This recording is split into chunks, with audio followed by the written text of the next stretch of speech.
The rate and volume of COVID research being carried out around the world has blown the doors off what was thought possible. But 2 years into the pandemic, long COVID largely remains a mystery.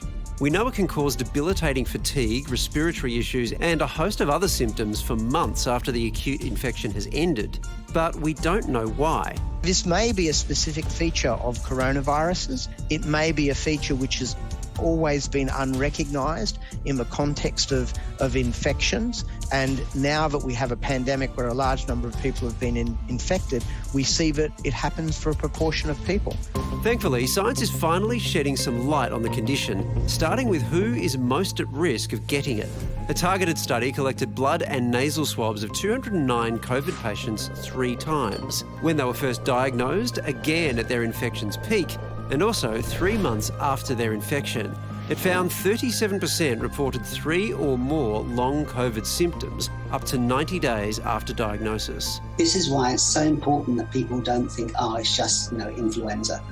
It's not. And people with long COVID have problems not only with brain fog and thinking, they can have problems with their neurological system, their nerve system. They can have problems with blood clotting. You name it, they can get it. Further analysis showed that 95% of patients reporting 3 or more long symptoms had 1 or more of the following biological factors. 1, a high initial viral load. 2, the presence of autoantibodies, immune cells that attack the patient's own body. 3, a COVID-triggered reactivation of the Epstein-Barr virus, which most of us catch and recover from early in life. And 4, type 2 diabetes. This doesn't account for everybody, and strictly speaking, both the UK definition for long COVID as well as the World Health definition for long COVID is where you've excluded another diagnosis. But we know that having an acute viral illness will impair your immune response and your immune system. It's hoped these 4 factors will put researchers on the right path to early treatments for long COVID. As for how to avoid it altogether, right now, vaccination remains key.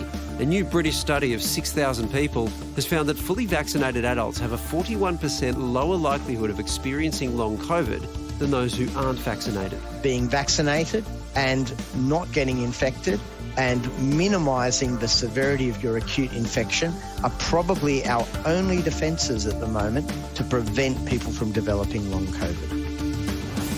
So don't get COVID. That was the... That's a big takeout from that one. Yeah, all right. A smaller takeaway might be the fact that from all this research we're seeing there's a strong biological underpinning for people who've got long COVID, that this isn't something we can just kind of dismiss and say, oh, you're just feeling a bit tired. No, there's a real explanation here. And it seems to be tied up in the 2 big themes, which are there's likely some kind of autoimmune response going on that causes people to have long COVID, and also something to do with a residual virus remaining in people's bodies. So, and I think this is really important because there's a group of people in this country and around the world who've suffered from what many people call chronic fatigue syndrome, but it's actually should be termed myalgic encephalitis. People who've had what we believe this prolonged period of fatigue and illness after the viral illness has occurred. And we've really done a bad job of addressing these people's concerns. So hopefully people who suffer long COVID, they can be recognised, we can get some more research done on that front. And people who suffer from other post-viral illnesses as well, maybe this is the opening of the door to a place of better understanding and helping them with their symptoms. Because a lot of people, or there are some who are sceptical about chronic fatigue, that it's not actually a thing, that it's all in the head. And that will be good for those people as well if long COVID is recognised and studied. There's no doubt that there are people who we are just missing, underdiagnosing because of being able to dismiss chronic fatigue and ME in this way. We owe those people.